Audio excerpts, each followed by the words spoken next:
Isioma and the Colonial Master's son. Colonial Master's son falls for an Igbo nationalist daughter. A tale of love, rebellion, and redemption. Chapter 1. A Nation in Chains. The sun rose over the vast land of Onobi, a bustling Igbo town nestled in the heart of eastern Nigeria. Smoke spiraled from clay huts as women prepared the morning meal, pounding yam and stirring pots of rich soup, their laughter ringing through the air, while the elders gathered under the sacred Udara tree, debating the state of their land. But beneath the lively chatter and vibrant culture, a storm brewed in the hearts of the people. The British colonialists had taken control of their land, ruling from a distance yet enforcing their laws through indirect rule. The Igbo were strong, proud, and independent, yet their chieftains were now reduced to mere puppets, taking orders from the white men who neither understood nor respected their traditions. And from those who resisted this tyranny stood Chief Chikundi, a name that set shivers down the spines of colonial administrators, a nationalist, a warrior, a man who feared nothing. Chief Chukwudi's hatred for the British was legendary. He had fought against the unfair taxation policies, had influenced the Aba women's riots, and had paid the price when his beloved wife was killed during the uprising. Since then, his heart has hardened, and his mission became clear: to see his land free from the grip of the colonialists. But amidst this war against oppression, he had one great treasure: his daughter, Isioma. Chapter 2. The Damter of Onobi. If beauty could start a war, then Isioma was a weapon of mass destruction. She was unlike any woman in Onobi. Her skin was golden, her figure curved like the path of the Niger River, and her hair flowed like the waves of the sea. Her eyes, sharp, defiant, and intelligent, could even make the boldest man cower. Many Igbo men longed for her, yet she turned them down. Why? Because they were not worthy. She was not like the other girls, content with a simple life. No, Isioma wanted more. She wanted luxury, wealth, and status. Though she loved her father, she knew that the war against the British had left their family struggling. So against his wishes, she took a job at the trade center, a market once belonging to the Igbo, but now controlled by the colonial masters. It was there that her path crossed with Herbert Andrew, a man who would become both her tormentor and her protector. Chapter 3. The Colonial Master's son. Herbert Andrew was the son of Mr. Andrew, one of the most powerful colonial administrators in eastern Nigeria. Raised in the doctrine of white supremacy, he was taught that Africans were beneath him, that they were born to serve, while British were born to rule. He absorbed these beliefs, enforcing strict policies in the trade center where he had been stationed to learn colonial administration. He was feared, he was merciless. He ruled with an iron fist, shouting at workers, withholding wages, and ensuring that all profits went to the British while the Africans labored in chains. But the day he laid his eyes on Isioma, something inside him shifted. She was different from the other African women. There was fire in her spirit, pride in her work, and intelligence in her gaze. She did not cower before him. She did not beg. And that made him furious. He marks his attraction with cruelty, increasing her workload, criticizing her at every turn, pushing her to the edge, until the day she made a mistake. Chapter 4. The slap that changed everything. Isioma had always been excellent with numbers. As a financial accountant of the trade center, she managed the records with precision. But under Herbert's relentless pressure and harsh words, she made a grave miscalculation, one that affected trade profit. Herbert was furious. His reputation was on the line. His father has trusted him with these assignments, and now, because of one African girl's mistake, his credibility was in question. Without thinking, he slapped her. The impact was like thunder. A stunned silence filled the room. The other workers rose, staring in horror as Isioma staggered back. Her hand pressed against her burning cheek. Her mind went black. No one had ever laid a hand on her, not even her father. Her rage boiled over like a volcanic eruption. "You dare lay your hand on me?" Her voice trembled with fury. Herbert expected her to plead for forgiveness. Instead, She looked him in the eyes and said, "I quit." She turned and walked away, her head held high. And at that moment, Herbert realized something terrifying. He had lost her, and he had fallen in love. Chapter 5. A Year Without Her. For an entire year, Herbert searched for Isioma. He could not sleep, he could not eat. Her face haunted him every moment. How could he, a colonialist, a white suprematist, be in love with an African woman? His father would never accept it. His own beliefs were crumbling. And then fate intervened. Under the Macpherson Constitution, Herbert was transferred to another region. One evening, as he wandered the city streets, the aroma of jollof rice pulled him into a luxurious restaurant. And there she was, Isioma. She was no longer the humiliated worker he knew. She was now the boss, the owner of the most prestigious restaurant in the region. She had transformed. She was wealthier, stronger, and more powerful than ever. When their eyes met, she did not smile. She turned to leave. Herbert ran after her, his heart pounding. "Isioma, please." His voice was desperate. She froze. The sound of his voice sent a storm of emotions through her. "Why are you here?" she asked coldly. "I've changed," he said breathlessly. "I was a fool. I was blind. I was a racist, but not anymore. I love you." "You love me?" she whispered. He nodded, more than anything, and that was when her world shattered. Chapter 6. The Return of a Ghost. The sound of laughter and music filled the luxurious restaurants and the heart of Enugu, one of the major cities in eastern Nigeria. Lances flickered softly in the dimly lit space as men and women dined, their voice blending into the rhythmic beats of high-life music playing from a gramophone in the corner. Isioma, now a powerful businesswoman, moved gracefully through the restaurants. She exuded the confidence of a queen.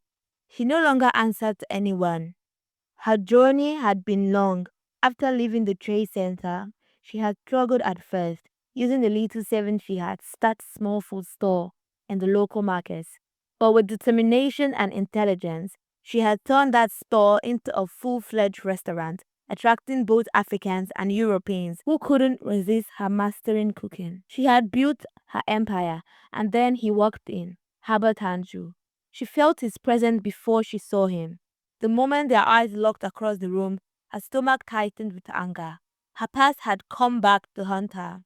She turned quickly, moving towards the kitchen, but he followed her.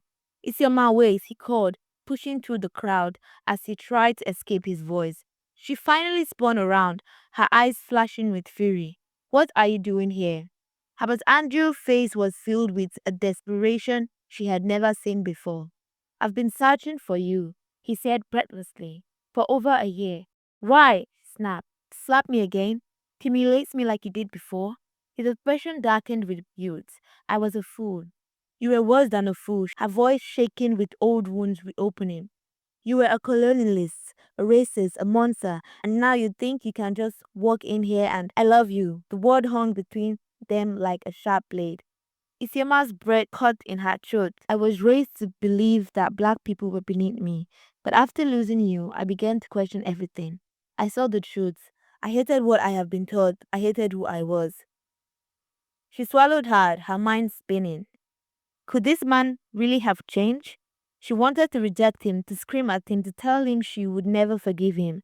But deep down, a part of her felt something, and that terrified her too. It was very early in the morning in Enugu, but the town was already alive with whispers. The news had spread like wildfire, from the busy stall of the marketplace to the windy footpath leading to the river, where women pounded cassava and gossiped in hushed voices. Isioma, the daughter of Chief Chukwundi, had given herself to a white man, a colonial master's son. What a disgrace. After everything her father has fought for, unbelievable. She is finished. She has betrayed our people. The town buzzed with tension, the street heavy with resentment, disbelief, and anger. A group of traders sat under a large mango tree, their basket of wares lying forgotten.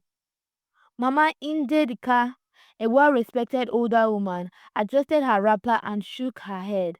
"Tufiakwa, this girl has shamed us all. Her father fought the white men, and yet she brings one into our land as if we are fools." Beside her, a younger woman coughed. "Is it not this same Isioma who always turned up her nose at our sons?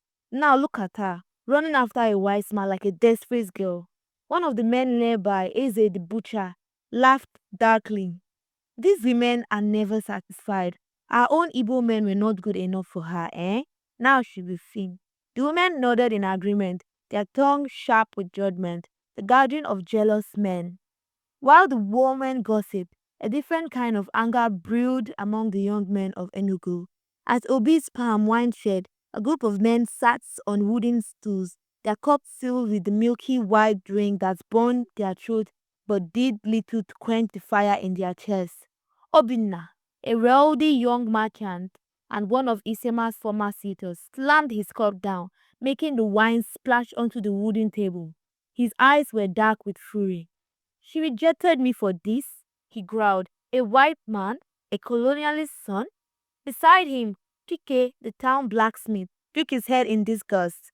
What is wrong with our women? Did she forget how they taxed our fathers, how they stole our land?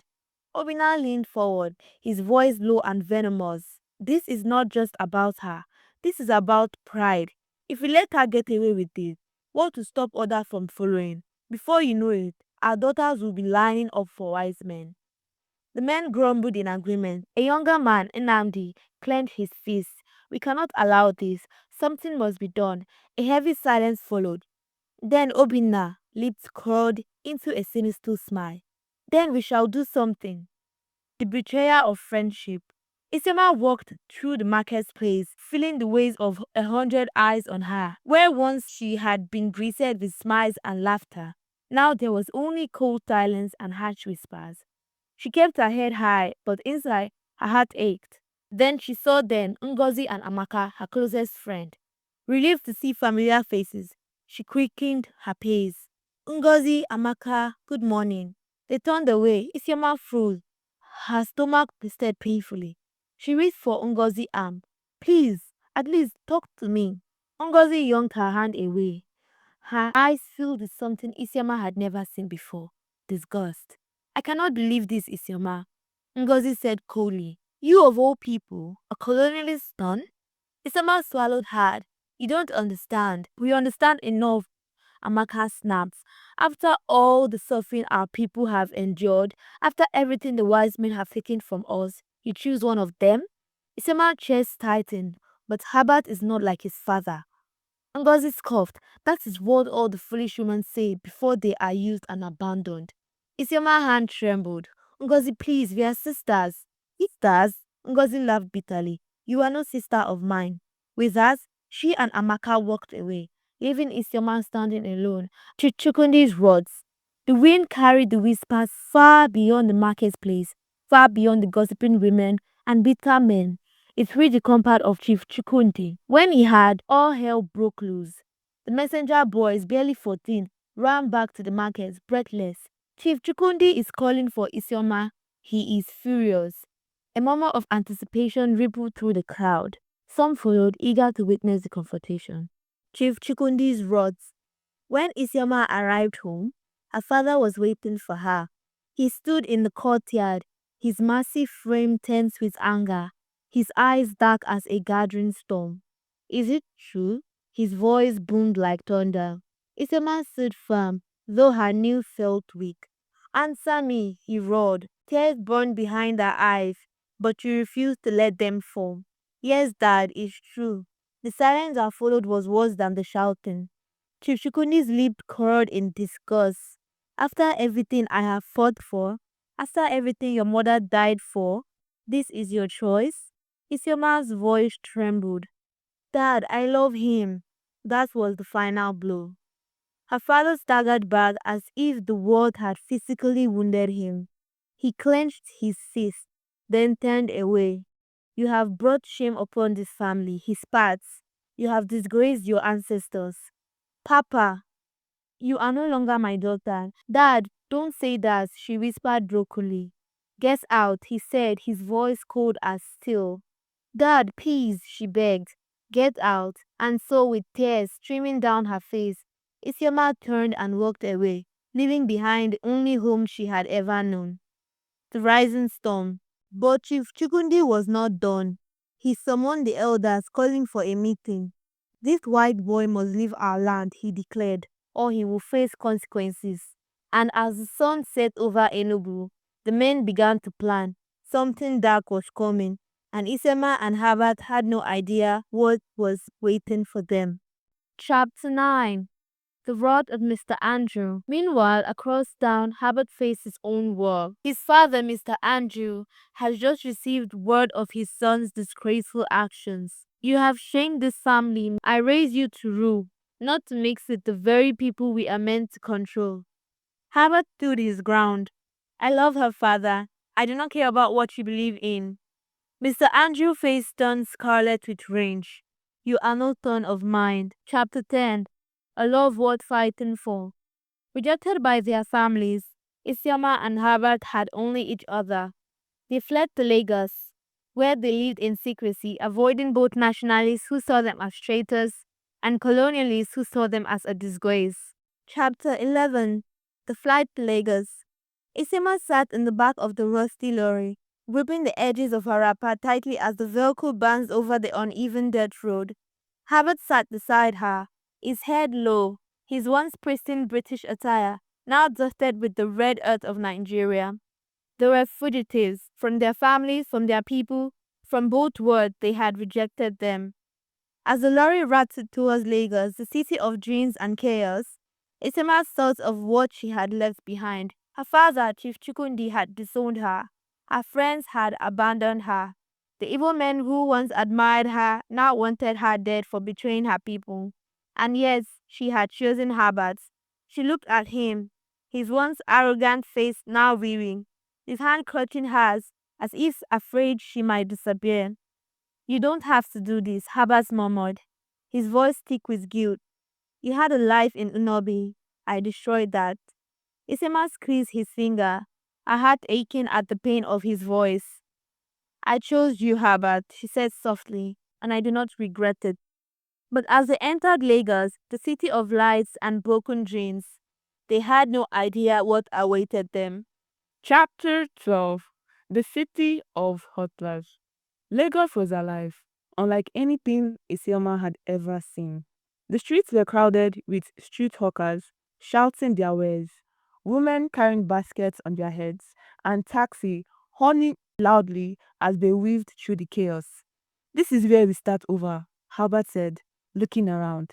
This is where we make a new life. But life in Lagos was not kind. With no family, no connections, and no money, they struggled.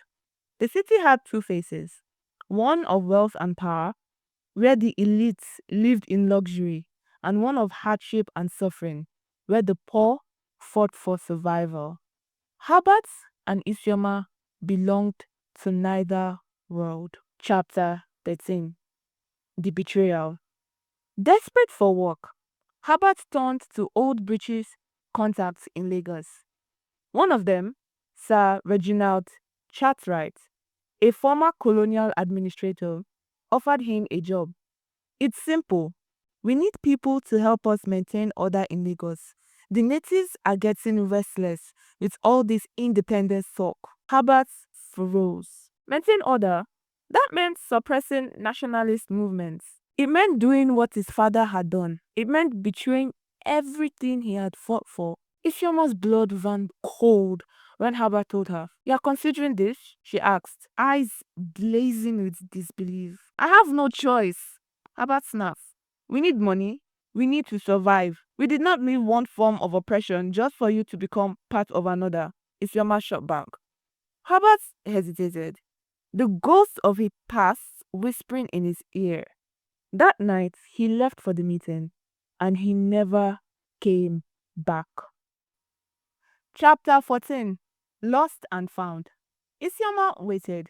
1 day, 2 days, a week. Herbert had vanished. Had the British killed him? Had he betrayed her and gone back to his people? With nowhere else to turn, she sought the help of an unexpected ally, her estranged brother, Chidube, now a rising figure in the nationalist movement. "How dare come to me after everything?" Chidube said, arms crossed. "I have no one else," Isioma whispered. Despite his anger, he helped her search for Herbert.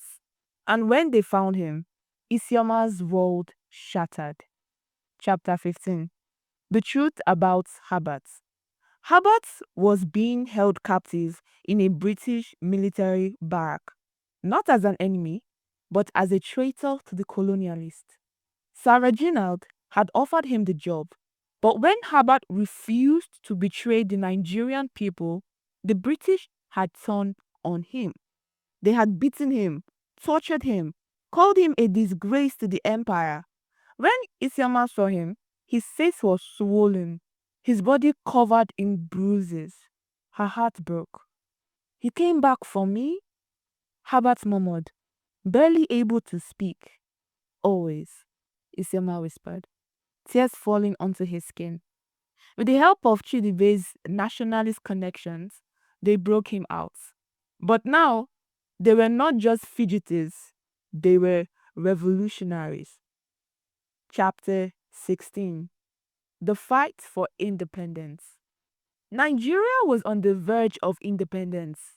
Herbert and Isioma found themselves caught in the storm, fighting alongside nationalists, attending secret meetings, and spreading the message of freedom. The people were rising, the British were losing control, and soon the impossible happened. Chapter 17. 1960. A New Dawn. On October 1st, 1960, Nigeria gained independence. The streets of Lagos erupted in celebration. People sang, danced, and embraced one another. Isioma and Herbert stood together, watching the Nigerian flag rise for the first time. "It's over," Herbert whispered, tears in his eyes. But Isioma knew better. "No," she said, "it's just the beginning." Because now, they had to face a new battle, a life together in a world that still saw their love as forbidden. Chapter 18. A Foreign Land, a New War. With Nigeria independence, Isioma and Herbert made the boldest decision of their lives. They left for London. Final chapter. The Legacy of Love. London, 1978. The Rise from Nothing. The rain poured steadily against the tall glass windows of Anju and Uwosu Financial Empire, an elegant skyscraper in the heart of Mayfair, London. Inside a lavish boardroom, men in crisp suits and polished shoes sat around a gleaming mahogany table. At the head of the table, Herbert Andrew sat like a king, his presence commanding and powerful. His once naive eyes had hardened with experience, his hands now those of a self-made man, not a privileged boy. Beside him, Isioma Andrew Nwosu, draped in a flowing silk gown, exuded an aura of grace and dominance, her confidence unshakable. The firm they built together was now one of the most powerful financial empires in Britain, a far cry from the days when they were begging for jobs, facing rejection, and living as outcasts. She turned to Herbert, and their eyes met. They both remembered the struggle, the pain, the nights of hunger and humiliation, the days when people spat at them on the streets. But now they were untouchable. Flashback. The struggles of survival. 20 years ago, Herbert slammed his fist against the cold brick wall of their tiny apartment in Brixton. His breathing was ragged, angry, frustrated. "They refused me again," he muttered. Isioma, who was mending her torn dress, stilled her hands. "Which one this time?" Herbert laughed bitterly. "All of them. Barclays, Lloyd's, even the bloody post office won't hire me." Isioma exhaled, her fingers pressing against her forehead. Herbert turned to her, his face twisted with guilt. "You shouldn't be the one working, Issy. I should be the one providing for us." Isioma got up, walked over, and cupped his face in her hands. "We provide for each other," she whispered. "We survived Enugu. We survived exile. We will survive this." "But they don't even see us as human," Herbert growled. Isioma smiled softly, brushing her fingers over his jaw. Then we will force them to see us, building an empire from dust. 5 years later, they saved every penny from Isioma's work as a seamstress. Herbert spent nights studying financial markets, reading investment books by candlelight. Then one day, he turned to Isioma and said, I have an idea. A foolish one or a brilliant one, she teased, setting down for her sewing needle. Herbert grinned. Depends. How do you feel about buying a shop? Isioma blinked. With what money? Herbert pulled out a crumpled envelope. I took every dime we saved and bought a textile store. Isioma's mouth fell open. Herbert, are you insane? He grabbed her hands, his eyes burning with fire. No, Issy, I am finally awake. If they won't give us a place in this country, we will make one for ourselves. Isioma stared at him. Then slowly, she smiled. Then, let's build an empire. Nigeria, 1982. The return home. After 20 long years, Isioma and Herbert returned to Nigeria. As they stepped onto the red earth of Enugu, an eerie silence hung in the air. The streets felt smaller, the skies brighter, but the memories heavy. They made their way to Nnobi, the village Isioma had once been exiled from. Her heart pounded as she entered her father's compound. The wooden doors creaked open. A frail old man stood in the courtyard. Chief Chukundi, the man who had once cast her out. Isioma's lips trembled. Papa, her eyes filled with tears. For a long moment, neither of them spoke. Then, in a broken whisper, Chukundi said, My daughter, I have been waiting for you. Tears spilled down Isioma's face as she ran into his arms. I was wrong, Chief Chukundi wept, gripping her as if afraid to let go. I was so wrong. Isioma sobbed. I never stopped being your daughter. Chief Chukundi turned to Herbert. For a moment, the path hung between them. Years of hatred, resentment, exile. Then, the old chief did something unthinkable. He bowed his head. Forgive me, my son. You don't have to bow, sir. We are family now. And just like that, the wounds of 20 years healed in one moment. The last letter from Mr. Andrew. Before leaving Nigeria, they received a letter from Mr. Andrew. Herbert read it aloud in their London home. Herbert, I spent my life believing love should be divided by race. I was wrong. I was blind. Forgive me, my son. A single tear slipped down Herbert's cheek. Isioma gently squeezed his hand. He finally saw, she whispered. Herbert exhaled. Yes, but too late. Isioma kissed his cheek. At least he saw. Epilogue. The final goodbye. Decades later, when Herbert and Isioma were old and grey, they sat in their mansion in the English countryside, watching their grandchildren play. Do you regret it? Isioma asked softly. Herbert turned to her. If I had to choose again, he whispered, brushing his lips against her hand, I would still choose you. And as the sun set over the hills, they knew they had won. Not through war, not through revenge, but through love. The end.